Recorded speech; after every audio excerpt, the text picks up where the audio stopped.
everybody. I'm Hillary Atkin from the Atkin Report, and I'm absolutely thrilled to welcome Oscar, Emmy, and Golden Globe award-winning actor and social activist Lou Gossett to this edition of Hillary's Happy Hour. Lou, how are you? I'm blessed and highly favored. It's good to see you.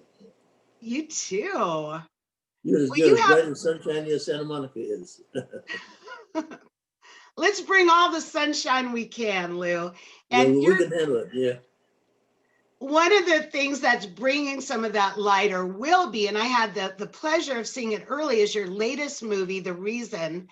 And I'm not going to give any spoilers, but your character experiences a miracle in that film, which is set in a small town. One of several miracles, but let's hear about going into that character and how you portrayed him and what it was like for you. Well, this one is a simple thing. It's amazing how far away we've gotten from the belief of our life, our spiritual beliefs, our intentions on 24 hours a day. Our intentions are to be together as a people, to do the best for, when we agree, to do the best for one another as possible, instead of the enmity and the conflict that we are doing now. We get up in the morning, simply. This is the way I was taught by my great-grandmama, and concurrently with a man who's running for senator for Georgia, Womack. You get up in the morning, you be quiet, you meditate, you pray, and then you get instructions, because you have to block the blockage from you to God, who I call God. I'm not ashamed to call him God, that's who I believe in. And then you be in a receptive mode. And the things that happen to you on a daily basis, you'll be able to interpret them in a positive way on a daily basis. When you put those days together, or those moments together, you come up with a new personality. Lights come on in your system, and miracles are then possible. If they're not that way and they happen to you, they're called accidents. And you stumble and stuff. But the same thing, if your mindset and spiritually, physically, emotionally is the same, becomes a miracle. And they happen day in and day out. Well, the film opens December 15th. And I understand that every rental, every purchase of it through Universal Home Entertainment is going to a charitable organization called Convoy of Hope that will buy meals for children in need, which is so wonderful. Absolutely. You know, that's the mindset. Once you do something with the benefit of the whole. And then people start to open up the doors and the shades get pulled up, and you can see sunshine coming in the homes. That's a normal, natural state of being for the world. The closer we get to that, the better we all will be. Well, you've also created your own foundation, the Racism Foundation. Yeah, please tell us more about the important work you're doing there. Well, the dictionary explanation is racism is the removal from existence, the belief that one race is superior to another. There's only one race of people. It's not black or yellow or stuff. We are different depending on where we were raised and where we grew up. And it's going to take all of us together. Since the world is in a little shaky thing, and we're shaky as where we're running it, it's going to take one thing for us all, enough of us, to believe that together we can set the planet right. Has to do right. And if not, then we all may as well be in this 747 airplane. The 747 airplane is about 30,000 feet and it's about to crash. But people inside the airplane are still fighting over who's going to be in first class. We have better things to do. And that's a mutual salvation will change the entire complexion of mankind. It's the only way to go. And it's the only way that's left. Maybe that's what the answer was. Maybe we have to get to the place where that's the only answer left. So my thing is to teach the children and move on from there. They don't seem to have a problem. It's we grown-ups. Well, let's rewind quite a few years to your groundbreaking television performance in the miniseries Roots, in which you played Fiddler and won an Emmy Award for. Did you, thinking back on it, it's one of the films or the television shows that has been called the most important scripted program in broadcast television history. When you look back on it, what do you think? What do you feel? Well, it's like lightning in a bottle. Those things eventually happen when enough of the mood is receptive to it. Just like what happened with the Watchmen. We had no idea that the society was receptive to the true story. It exploded. HBO wasn't prepared for that, neither was I. But we do what we're doing the best we can, and then pray or hope that it comes out. It exploded.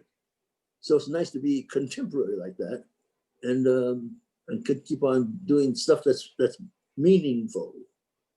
That's why the reason is meaningful, very quietly and strongly, spiritually meaningful. Especially Well, you since brought we up know we're not in Watchmen. the Watchmen, yes.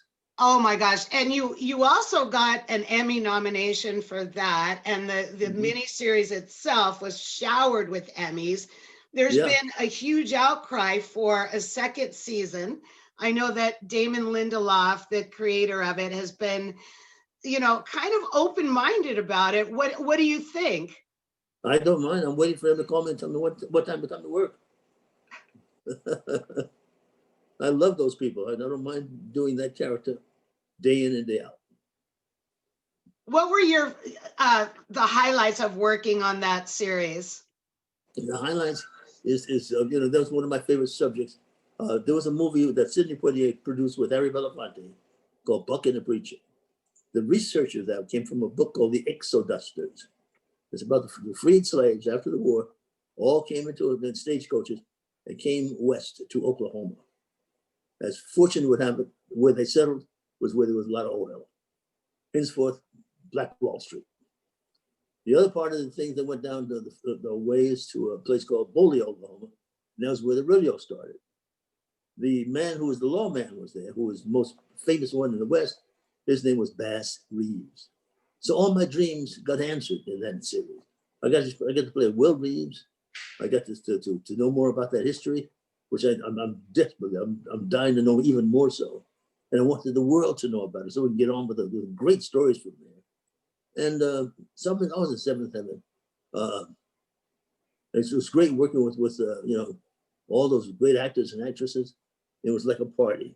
So I think there are no accidents, if you know what I'm saying. I don't mind being called. We want you at 5 o'clock in the morning. I'll be there at 4:45. Well, the audience will be there as well. Yeah. I want to talk about another incredible role that you did, and that is Sgt Foley in An Officer and a Gentleman. Of course, you won an Oscar for that. Go back in time. What was that acclaim like for you? And I know it continues to today. I know people stop you and talk about this. Yeah, well, I learned, I became a DI. I went down, once I got the part, I went down to San Diego, a place called MCRD, Marine Corps Recruitment Division, where the DI school is. And I did everything the DIs did. I did that for about a month. I did everything but smoke the camels and drink the beer. And then when I came back to the set, I took one of them with me. And he woke me up in the morning and did what he did. So by the time I was in front of the camera, I was a DI. So they should have their honorary Oscar somewhere in their office. Because if it wasn't for them, it would not be as great a movie. It's a great experience being one of them. I'm very proud to have represented them. I've since represented the Air Force, and now I'm getting an award from the Navy. So here we go. Here we go. It's nice. I was looking on your list of credits, and you have about 14 or 15 upcoming projects. So well, that's what's on paper. We believe everything we read. No, don't believe everything you read until you see it in the new paper. In what's happening now column. Well, do you want to tell us about any specific projects you have coming up after The Reason, which we're looking forward to as well? Well, the one that's coming out simultaneously with two. That's coming out simultaneously with two movies. One's called The Cuban, and that's one about Alzheimer's, and this man's a former nightclub singer out of Cuba. It's got great Cuban music. I love it.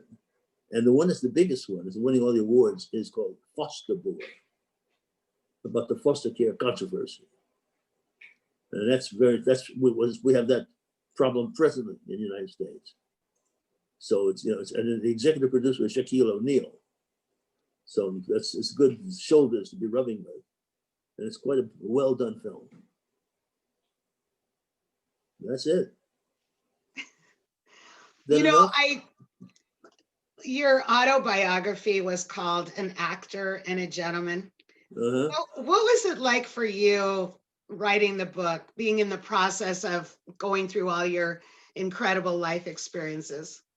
Well, I had this ghostwriter who's a brilliant lady, Phyllis Karras, Karas, who called me religiously. Even when I didn't want to speak, she made me speak. And she has this talent. She can get some information from somebody that's not like her, does not have experience like she doesn't have experience with the people talking, but she's able to translate that into the person speaking. And that's a talent. That's a ghostwriter. And finally, we'd go and we read it back together. And I don't know how she made me sound like me. She's a magic word woman. And then we got it out there. So we're getting ready to do the audio book of it. And we're going to start again with chapter 2. What is chapter 2? Oh, there's a lot. I'll never tell. Can we take another walk back through memory lane, if you will indulge me, and your very first film, A Raisin in the Sun? That was my first, but I know what you mean, though. Okay. Yeah, well, if I'm wrong, tell me about your first one, but I want to hear about A Raisin as well. Well, we came, it was 1959, I believe. First time in California with Sydney and Claudia and my favorite actress, Ruby Dee, and my other favorite actress, Diana Sands. And I had not been out here. And it's a very strange land for me. And so finally I did it, and I could not wait to get back home. But the promised land was on the set, in the movie studio. It just didn't feel like an ill-fitting glove. I didn't know what I was going to do. So I figured I'd go back to New York and go back to theater. But it wasn't the best, it wasn't the best experience. The second time I came is for the first movie of the week that Universal Studios did. It was called Companions in Nightmare. And it's about this group therapy session. All these guys. You had Melvin Douglas, had Patrick O'Neill, Donna Winter, Ann Baxter, Jig Young, Leslie Nielsen, and somebody, Melvin Douglas, and one of those people in there are killing one another. So it takes a detective, come in to find out who the killer is. So here I am from theater, being nose to nose with Melvin Douglas, totally impressed. And Ann Baxter, and Gig Young, Patrick O'Neill, and William Redfield. I mean, we could do Shakespeare with those people. They're great. So finally, it was over too soon. But they kept me in love with the business. Outside of the studios is where I got handcuffed to trees for walking out in the street. And they weren't ready for me. But good thing I got the love of the first movie of the week from Louis Gossett and the Universal Studio people. So I got a chance to see how Universal and Los Angeles and Hollywood could really possibly be. So I've had quite a few experiences. How much time you got? Well, I know you are so busy, but it's also happy hour, Lou. So I want to raise a glass to you, to your groundbreaking career, to all of your new projects coming up, 3 movies really right now. And then whatever is after that, and your new book. You got it. I thank you so much for being with me. Cheers to you, always. Here's to you. Take care of Santa Monica for me. I will. Thank you.